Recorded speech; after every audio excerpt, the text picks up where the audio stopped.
If there are any lessons to be learned from recent events, they concern both the fragility of our supply chains and the importance of supporting our neighbours. Now, fortunately, in our little sector of the economy, there are plenty of companies who are proud to use the term made in the USA. Let's go meet some of them.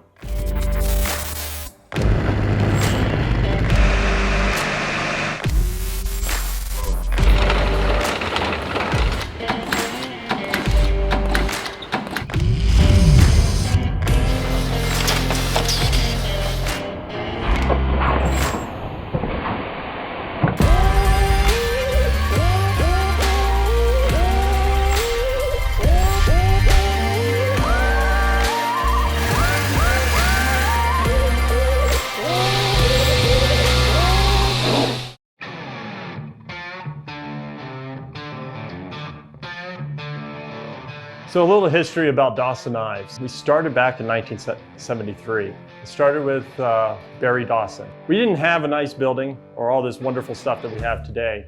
In fact, we made our grinders out of shopping cart wheels, and we also went ahead and whatever we could find at a flea market or this and that. Our whole goal was to make really cool knives. But Barry wanted to do something different. And so Barry started coming out with just these full tang tactical knives that had micarta handles, bead blasted 440C. And it started with the 101 and it started taking off from there. People really like these knives. We do gun show after gun show after gun show, so we were pounding the pavement all the time.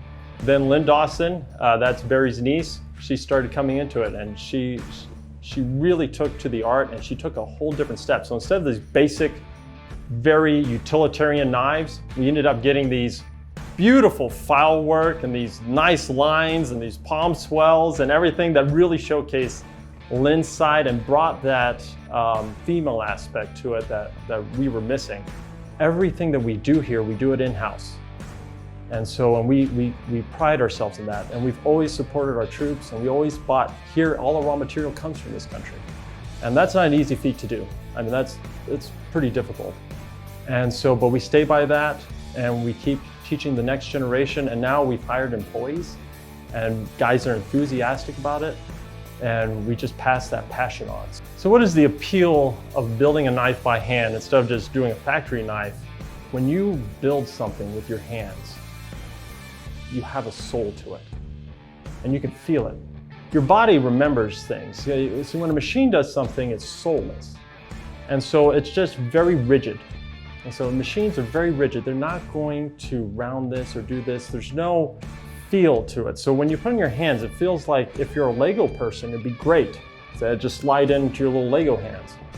But as a human, we have all these curves and all these little muscles and everything. And so when we go into a hand and to a handle, it fits right in like a glove because someone hand shaped it. They put it to their hand and they worked it all out, and they gave it attention to detail.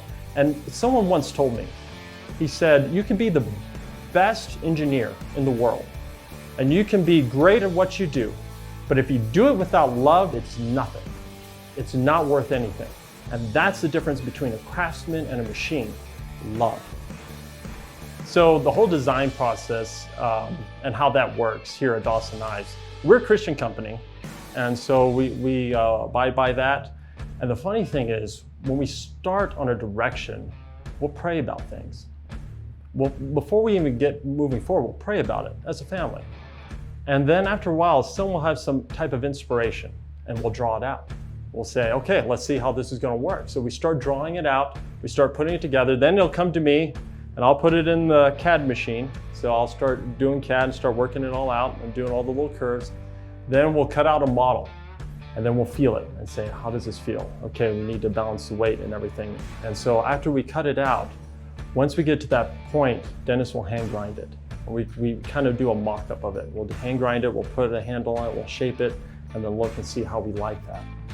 The process of taking a knife through, once we get to that point, is that, okay, now we're gonna go ahead and produce this. So the steps of actually building a knife in the production line. So the first thing we do, we have to cut it out. So once we cut it out, that takes care of the holes and the cutout of the steel. So the steel is the very first thing that we do. After the steel, it goes to the handle work, and that's where it can kind of get tricky. We have to go ahead and take the handles, which we pre-cut out. We try and do that so we can stay a little bit ahead. and we put it on and they're just slabs. We drill them, then after we do that, we have to hand shape it. And we literally take our hand and a magic marker and we go over each handle to see how it's gonna fit. And then we shape it.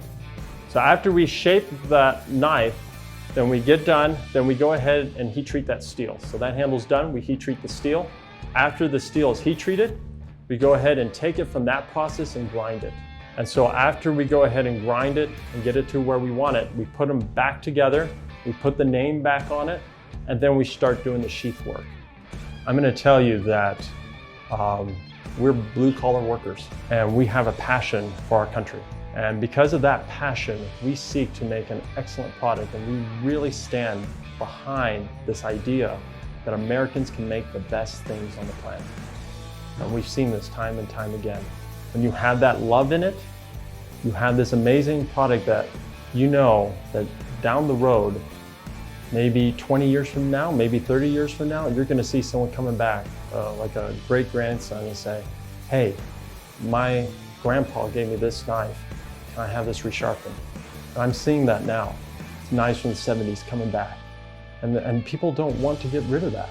They want that piece of this country, this nostalgia that almost seems unattainable today.